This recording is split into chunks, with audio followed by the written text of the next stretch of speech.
His body was still as he struggled to lighten his breathing. He sat there for another moment or two until he finally moved, placing his stew onto the floor before resuming his stillness. He took it all in, his ears heightening to the point where the crackling of the hearth seemed almost deafening, until amongst it all there was suddenly something else. Steps, or scuttling. From where or what, he couldn't tell, but he could hear them. Not entirely sure why, he reached for the small bucket of water he had sitting by the hearth, immediately putting its fire out, allowing only the light of the moon to illuminate his home, and the sounds of the steps to hit his ears. He looked to his left, at the window. He needed to know more, but something about the ghastly howl made him terrified to look. So he moved from his spot and quietly made his way to the wall where the window was, placing his back up against it and sitting down on the floor, his head only inches away from the corner of the window. From there, he could hear better. There were indeed steps, from something close, from something big.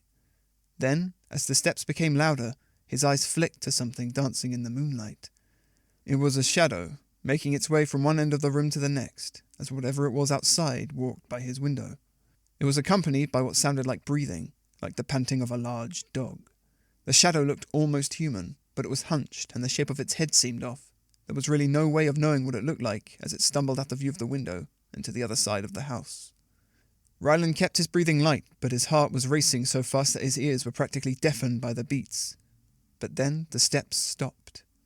The panting then got faster, to the point where it began turning into a growl, before it was then followed by the sound of dirt being kicked up from the ground. As he heard the scurrying steps of the creature get quieter, Rylan took his chance, jumping up from his spot and hurrying towards the cellar. In the morning, it'll go away, he thought. I'll hide downstairs for the night, and when the sun comes up, it'll be gone. That's what happened to all those farmers. But, as he flung the door to the cellar open, a thought came to him. That thing out there, the Emmon girl, it was clear. Rylan peered over his shoulder. Whatever was out there was now more than just a hungry animal, but it was also Rylan's retribution. He then turned around and made his way towards his front door, before gripping the handle. Then, after taking a long, deep breath, he turned the handle and slowly began opening the door. Without looking, he reached down to his left, clasping the handle of his axe which he had left by the side of his door, as he did every day. Then, his axe tightly gripped with both his hands, he began to make his way to the other side of the house, keeping his steps light as he did so, where he saw the shadow of the creature move off to. But his attention was quickly caught by something else. Sawdust's stable. The door was open. Rylan wasted no time, and hastily walked into the stable. His heart fell the moment he was inside. She had been torn apart, a different piece of her thrown into a different corner of the stable, her blood staining the hay on the floor. Rylan's grip on his axe became tighter. Son of a bitch, he thought. He walked out of the stable, a stone-like scowl on his face, listening for any further clues as to this creature's whereabouts. To his luck, there was something coming from behind his house. As Rylan started walking again, he could tell it sounded like the same heavy panting he had heard prior. Soon, he was close enough to be sure of what the sound was, as he put his back up against the wall of his house, knowing that around the corner was whatever had just killed his horse. He turned his head and looked, but only for a moment before looking back, only catching a glimpse at what it was. It was big and furry, on all fours and feasting on something, most likely a part of sawdust. But, more importantly, it had its back to him. Rylan grit his teeth and took a deep breath. Raising his axe above his head, he swung around the corner of the house, bringing his axe down with a mighty hurrah! The axe blade went into the creature's back with a great thump, causing it to collapse to the ground, before Rylan jumped backwards, letting it go and leaving it in the beast's back. Rylan felt a small semblance of victory which quickly became fleeting, as the beast began to move again. A low, rumbling growl emanated from deep inside the creature as it rose up, and supported itself on its hind legs, before turning to look at Rylan. Its teeth were huge and sharp, almost completely red from the blood, and its eyes were yellow, burning with rage and hunger. A sharp, unnatural snarl shot forth from its bloody maw, which was the very last thing Rylan saw before he turned and sprinted around the corner of his house. The door to his home was still open, so he ran inside and slammed it behind him before dashing to the door of the cellar, which too was still open. His breathing was heavy and his hands were shaking, so he struggled to get the door closed as he could hear the beast banging on his front door. Once it was shut, the sound of his front door breaking off its hinges and crashing to the ground rattled throughout the halls of his house. There was no lock on his cellar door, so as Rylan slowly descended the stairs and deeper into the bowels of the cellar, he only hoped that the monster that was now in his house wouldn't find him there. All would be silent if Rylan couldn't hear the creaky steps of the beast above him, prowling about his house. As he continued to back away, his leg came into contact with the chest. He looked down and opened it, laying eyes upon the only thing that might help him through the night.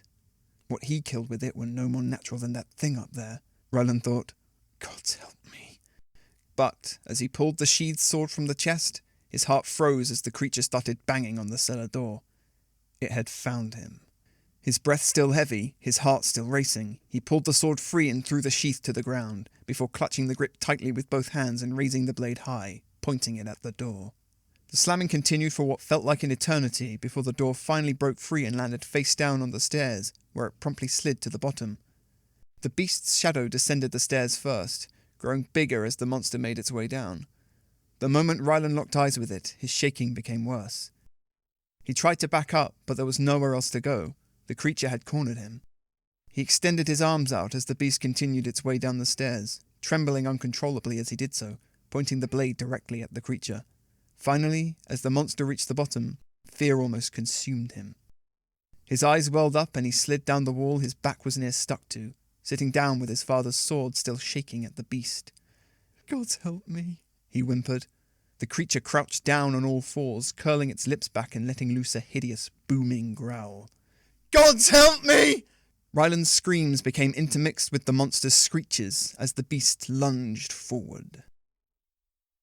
Many a day had gone by since Banan had seen or heard of Rylan since his banishment from the town, and there were still no leads on the Ermengarde's murderer. So, the town guard had taken it upon themselves to take Banan with them on their journey up Rylan's mountain, as he'd had the most contact with him over his years in Borderskim. On the peak they found a house with broken doors and an eerie silence about its walls. The leader of the small troop of 5 guards that accompanied Banan scattered his men to search the perimeter. "You're sure this is the place?" the guard asked, turning to Banan. "I didn't see any other houses on the way up here, did you?" Banan asked. "Yes, this is Rylan's house."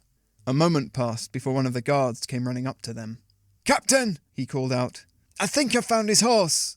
At least, what's left of it." "What are you on about?" It's in pieces. Son of a bitch must have gone mad with his axe." "Odd," said Banan. "I got the impression that sawdust was the only thing that Rylan—" "Sir!" came the voice of a guard in the shattered front doorway. "You need to see this. I think I've found him." The men outside wasted no time and hastily made their way into the house. They followed the guard through the halls and into the cellar, where they all laid eyes upon a cold, white corpse. "Good gods," the captain said before turning to Banan. "Well, have you anything to make of this?" "Aye," Banan said, taking a few more steps downward. "That's not Rylan." He looked down at the dead, naked stranger lying in a pool of blood, knowing that what answers they needed, they would not find here.